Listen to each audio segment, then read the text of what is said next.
Oh, well, good evening, everyone. My name is Willie Lawson. This is a take-home edition of Fight Back 2020. I trust you are well this glorious evening. It's a little rainy here in West Central Florida, and as you guys know who pay attention, this is you can hear that I'm in the car. This is the take-home edition of Fight Back 2020. Why? Because I'm taking it home. I returned back to the work 20 for all you XCBers out there today. For the past 3 or 4 weeks, I've been sort of doing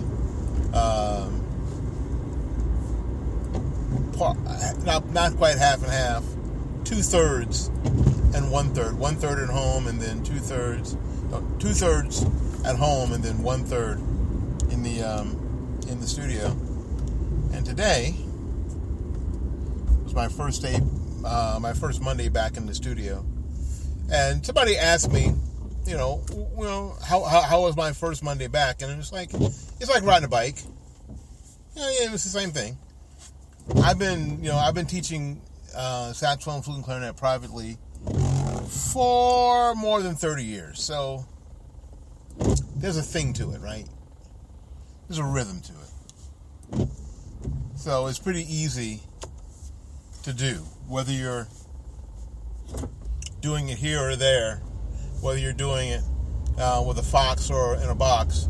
It's easy to eat those green eggs and ham. It's easy. So it was nice to get back in the groove. It was nice to get back and be next to people and be able to teach them personally that way. So that was nice. Although teaching online has its benefits too. So, like if I get hungry, I can just go get something to eat out of the kitchen. So, where I didn't have that choice tonight.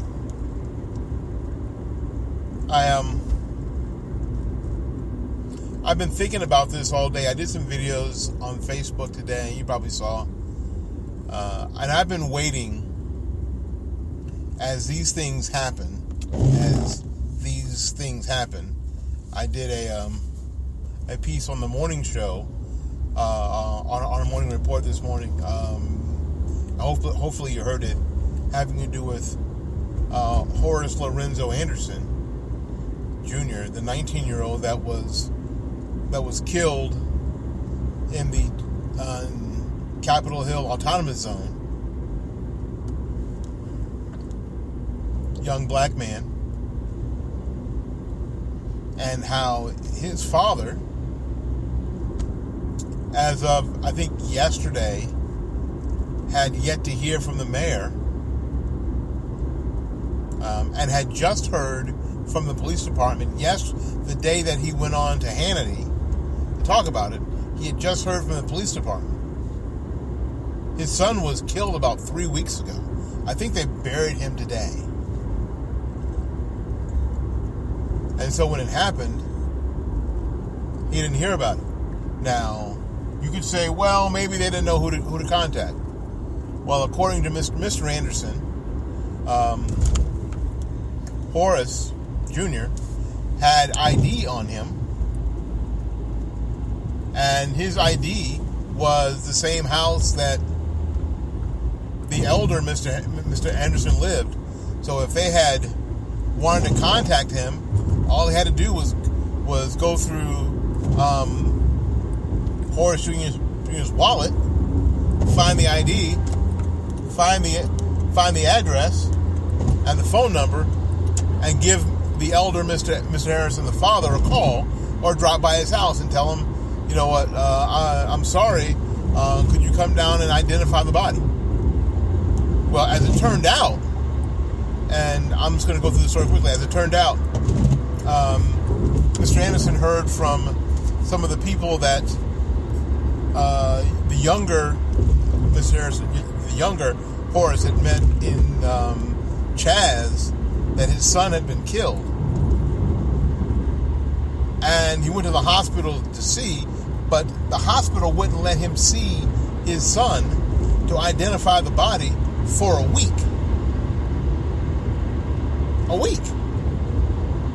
Now, he's hoping against all hope that this dead kid is not his. He kind of knew that he was, but he's hoping against all hope that this dead kid is not his. And he had to find out, because what if it isn't his and it's some other people's son laying there in the morgue dead and they don't know? So a week goes by. A week goes by.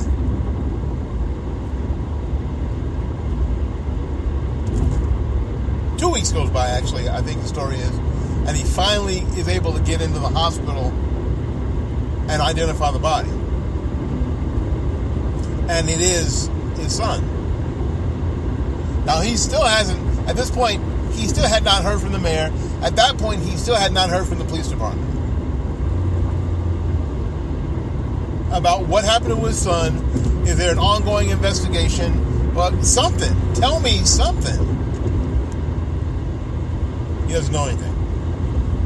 So, I read that story, and if you want more about it, and there's a clip of Mr. Anderson's interview with Sean Hannity, just go to the Morning Report, and you'll be able to check it out. But what it got me thinking was this: when's it going to be okay? Now, I don't know who killed Horace Jr. And we're going to find, and prayerfully we'll find out. But when are we going to be okay as a community talking about black on black crime again? Now, I know right now Black Lives Matter, and we're not talking about black on black crime, and black on black crime is proximity crime. White people kill white people more than anybody else. I know. The problem still is that in the black community, black on black crime is a sucking chest wound in comparison to the times that the horrible times that we have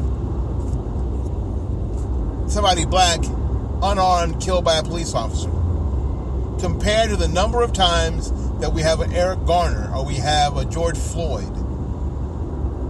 We got a lot more Horace Lorenzo Andersons. A lot more.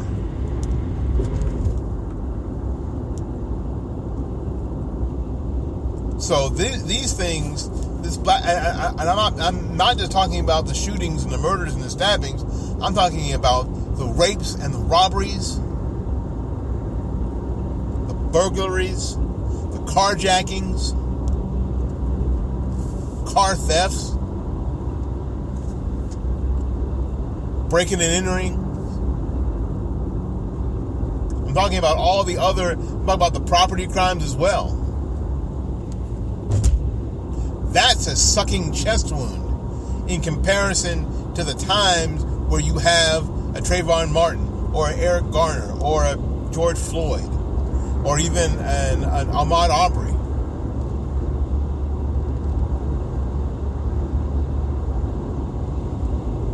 Those may be a broken leg, but what we do to one another inside our own communities, that's a sucking chest wound. That's sucking the life out of our community.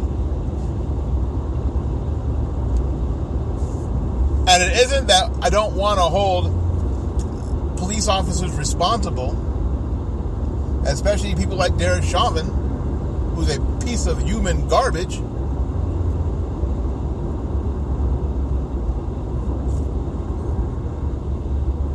And if Zimmerman had been charged with the correct crime, he'd be in jail now. Had the prosecutors not listened to the mob and done their job, he'd be in jail now. I believe that. If he'd been charged with negligent homicide, he'd be in jail now.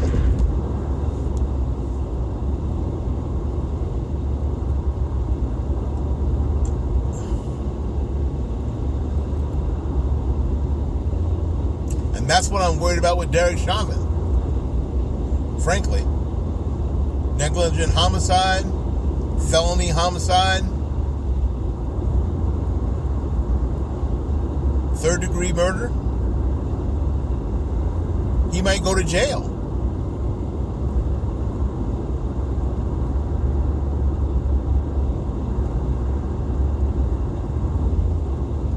Right now, he's been charged with second-degree murder, which is a bigger burden of proof, and there's a good chance he won't go to jail. Then what? And it's the prosecutor's fault for listening to the mob instead of doing their job. But in any case, when are we going to be able to address the elephant in the room? Now, right now, if I get onto YouTube or I get on Twitter and I talk about black-on-black crime, there's a whole segment of so-called black conservatives that are going to come at me because they're of the mind still that I'm now blaming the victim. It's not true. It's something that's happening in our community that we must address. And white people can't help us with this. White people cannot help us with this. White politicians cannot help us with this. As a matter of fact, politicians can't help us with this. We are going to have to make a cultural shift in our mentality about how we think about each other and how we think about ourselves inside our own communities.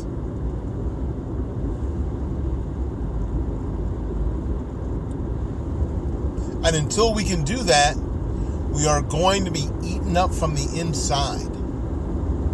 Because that's what's happening. And whenever we can deflect, whenever those who are in charge of the narrative in the community can deflect our problems on white folks, then they're going to do that. But white people are not our problem. You know what else isn't our problem? Statues are not our problem. You know what else? Confederate flags are not our problem.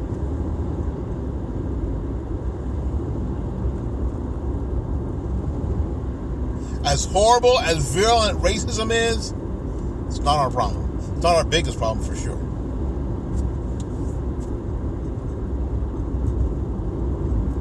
It isn't. Our problem is our own internal culture and what we allow inside our own culture, what the behaviors that we allow and even encourage in our communities.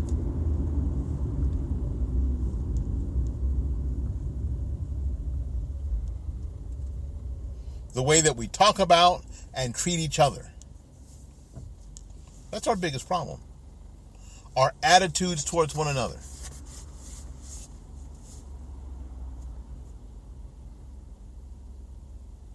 And not necessarily the crap that we say in public. That's one thing. But the crap that we say and think in private, that's the cancer.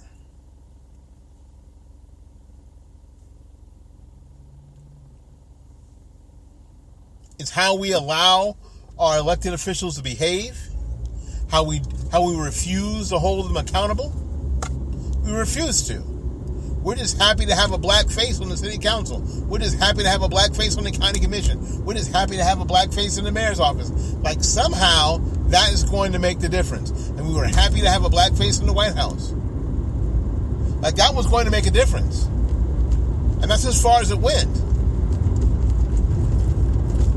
Barack Obama was not held accountable by black communities. Black mayors are not being held accountable by black communities. Black city council members are not being held accountable by black communities. Black school board members are not being held accountable by black communities. Black county commissioners are not. Black aldermen are not.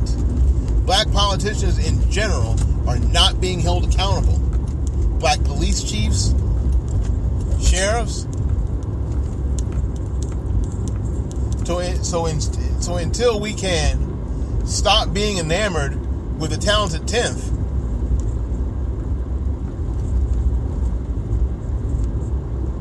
and start holding people, even people who look like us, accountable, nothing's going to change. And that ain't got a damn thing to do with white people. Not a damn thing to do with white folks. Nothing. So it's going to be super important moving forward through these times that we remember some of the lessons, that we learn these lessons, and that we put them into practice.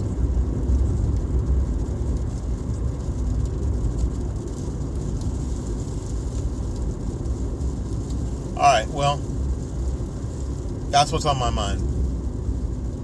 Well, it's raining again, and I gotta be careful driving in the rain, because my wife told me to be careful. She texted me. She said, be careful. All right, then. Another morning report tomorrow morning at 9 o'clock. Look for it on Spreaker and Spotify and iHeart.com and iTunes and CastBox, Google Podcasts, Apple Podcasts. Look for it. It'll be up. So until we see you again, go out there and learn something, love somebody. And for goodness sakes, y'all take care of yourself.